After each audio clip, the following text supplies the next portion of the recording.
Today we're moving into our 570 square foot, 1-bed, 1-bath condo in downtown Toronto. You may be thinking that isn't a lot of space for 2 humans, 2 cats, and a dog, and you wouldn't be wrong. Last year we moved to BC, got this guy, took another break from our corporate gigs to live life and learn more about ourselves, traveled across Asia, and moved back to Ontario as we realized that ultimately Toronto is home. Life has many eras, and now we're in our frugal era, cutting our expenses and saving money so that we can eventually buy a place of our own in this very expensive city that we call home. Our last condo was a 1,000 square foot, 2-bed, 2-bath, so we're downsizing to basically half the size. The last time we lived in a place like this was when Roman and I were dating and I moved in with him. We lived there for 3 years and that's where we got Ezra. Now we have these little guys too, and my goal is to make this the coziest home for everyone living here. The thing I like about small spaces is they force you to get creative. So in this Cozy Critter Home series, I'm going to take you along with me as I experiment with design styles and figure out how to make this space functional and catified while still being aesthetic and relaxing. We literally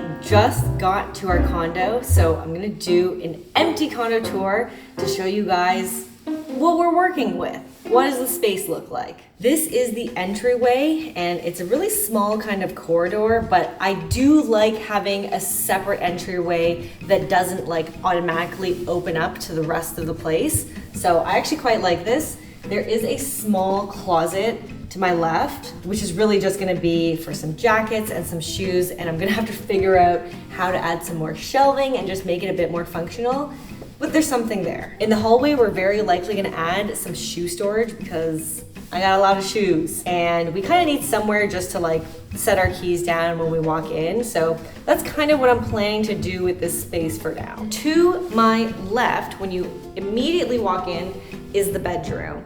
And the bedroom doesn't have a door. It has these sliding doors, but that's actually like a lot more functional in a small space. You don't wanna have to be like opening a door that's taking up too much space. And honestly, more or less, we'll probably leave the doors open. This is the bedroom.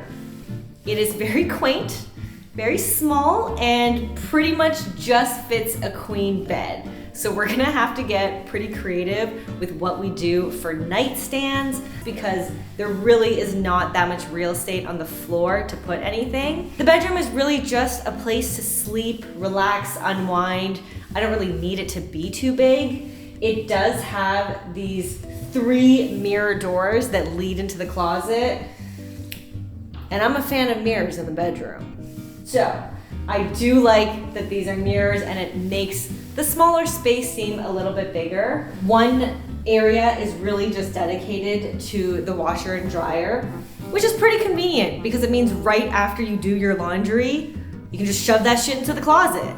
Folded or unfolded, I don't know, we'll see. And then on the other side of the laundry is the actual bedroom closet. It's a good size. It's quite a bit deeper than most closets in the bedroom that I'm used to. I see all of this as a creative challenge for me to see how I can just make the best use of this space for it to be functional. We're gonna make this into something good. We're gonna make this into something that can fit all of my many clothes comfortably. Hopefully. And then connected to the bedroom is the one washroom that we have in here, which I actually love because most 1-bed, 1-baths do not have an ensuite style of bathroom because it's the only bathroom for the whole place and you need guests to be able to access it as well. This bathroom is actually connected to both the main living area and the bedroom. So it's a pretty like funky kind of like loop-de-loop style of condo, but I actually really, really like that feature. This is a bathroom. Not much to say about the bathroom.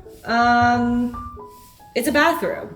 There's a medicine cabinet, which is great because there isn't that much storage space here. I think it's likely that we'll add like an over toilet shelving just to give us some more place to put things. Overall, it's a bathroom, it works. It's a full-size tub, which is great. And that's all I have to say.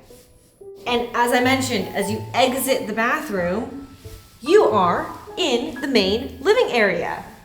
The other thing that is really great about this layout is for the cats. Because when the cats get the zoomies and they're running around at night or during the day, they actually kind of have a racetrack. Like they can literally just kind of like run in this circle, which I anticipate they will when they figure out that like all these rooms are connected. So that aspect of it is really good, aside from the fact that it's actually just very functional for the humans living here as well. And this is the main living area.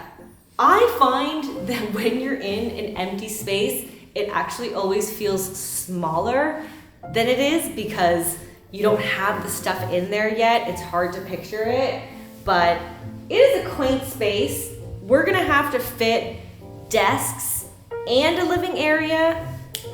But like I said, I am up for the challenge. We will get it done in a very aesthetic way. And then we're also gonna figure out how we catify the place. I have some ideas, but I am very, very open to any ideas that you guys have. So if you have a vision, if you have some ideas of how maybe we can set this space up, I would love to hear it in the comments, and I will take into account as I design this area. The side of the room that looks out, that has the patio, is almost floor to ceiling windows. Like there's a little ledge there, which again, I actually really like the ledge for the cats because they can sit on there. I can add a little like ledge bed if they want to hang out there. But as you can see, it's bringing in quite a bit of sun. So I really like that it just feels sunny and airy and bright. And it actually overlooks a little neighborhood park that we have, which again is just gonna be great stimulation for the cats. Gonna put some window perches up here and they can just look outside. So then as you exit through the living room and wrap back around towards the entryway of our place, that's where we have our kitchen. We like to cook, and this is a very small kitchen, but we definitely have plans to add a kitchen island here.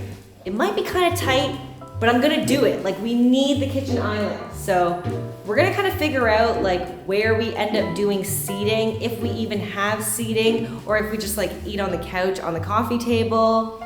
We're gonna work something out. This long wall over here that starts at the entrance is kind of where I'm thinking of having like a really sick, just jungle gym bunch of shelves and have like the main catification area for the cats so they can kind of like run along the wall. But I also do plan on having our desks in this corner, which means that we will have cats running across the top of our desks during the day.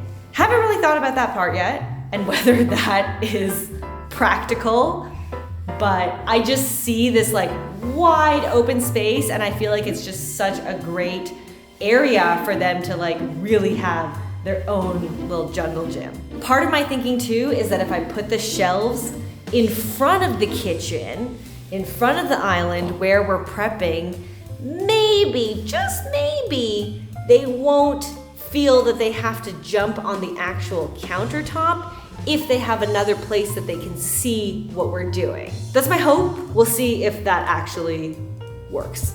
That's the place. A pretty short tour for a pretty small space. Like I said, I'm very open to ideas, so please share anything that you are kind of envisioning for this space in the comments. I'm really, really looking forward to just designing it and making it functional and practical and taking you guys along with me. It's time to stop yapping and time to start actually moving shit in. So I'll see you guys in the next video.